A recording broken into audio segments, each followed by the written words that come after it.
One of the most critical points of the overhead is footwork. And similar to the serve, when you serve, you don't want to face the net. You want to be side on, or the left side, or your non-dominant side in front, maximizing your throwing position. One of the best ways to feel that on the serve and on the overhead, actually, is you'll take a football. And we got my little Nerf ball from the discount store here. My first goal, if I were going to throw the football, you'd see me move around quickly with my feet. If I was near the ball, I'd shuffle my feet before I made the throw. If I have to move further back, obviously the shuffling wouldn't get me back there very fast. That would be a very inconvenient way to move back fast. But if I'm near the ball, you have a quick turn with your feet, adjust your feet so you're in maximum position to be able to throw the ball or to throw your racket toward the ball. If I have to go back further, my footwork changes a little bit. I have to get my feet so I can run back. In fact, I'm sure you've heard the expression, run down the lob. They didn't say shuffle down the lob. They didn't say back down the lob. They said run the lob down. So how do I make myself so I can run? I have two ways I can do that. One's called a drop step. I mean, the ball comes in and I drop this foot back behind me so I can cross my legs to run for the ball while still looking at the ball. You've seen this in baseball when the outfielder has to chase a baseball down. He does a drop step, cross, and go. So I can either drop my right foot behind so I can turn to run fast to the ball, or after I've done my split, I can simply do a crossover step to start to move back. So there are different kind of footwork for different kinds of overheads. Close in, it's simply a turn, shuffle. Okay? Deeper overhead, it's a drop step, crossover step, and run. So my shoulders are turned.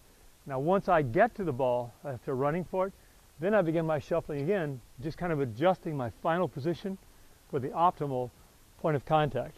The best way to practice though, a little football. You'll also discover how to use your non-dominant hand. For example, if I go back to throw the pass, where do you think my left hand would be? Down by my side, up by my chest, okay, or up by the ball. So when I turn again, the first move is hands up.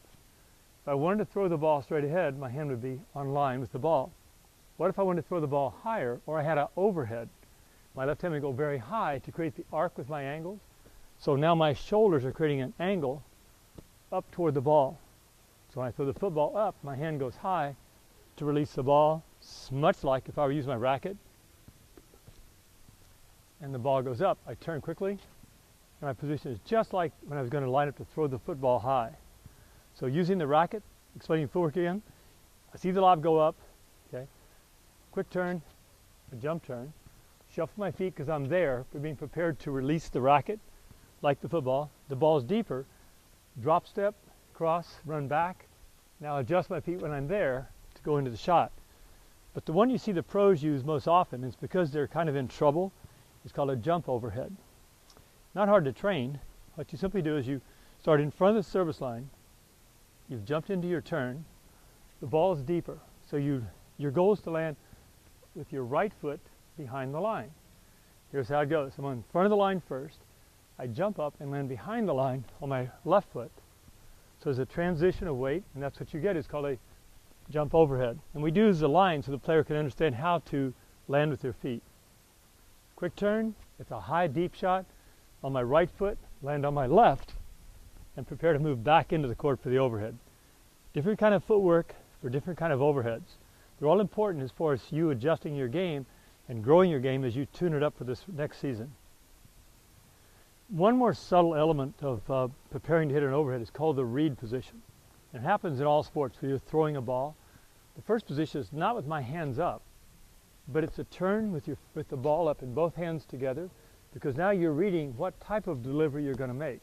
And it's called a read position. You see the quarterback get the ball, he goes into a read position to decide how big of a throw he's going to have to make and what direction he's going to play it. And you watch Tim Lithicum from the Giants pitch. He goes, get the signal, he goes into a read position again to read which way he's going to throw the ball, first base or back to the catcher. Tennis is the same way. When I get my racket and I realize that I'm going to have to read the overhead, I see it go up, my first move is to turn with both hands on the racket, read as the ball comes to me, then I start to reach for the ball. It isn't an automatic left hand up. Read first, reach, and then react.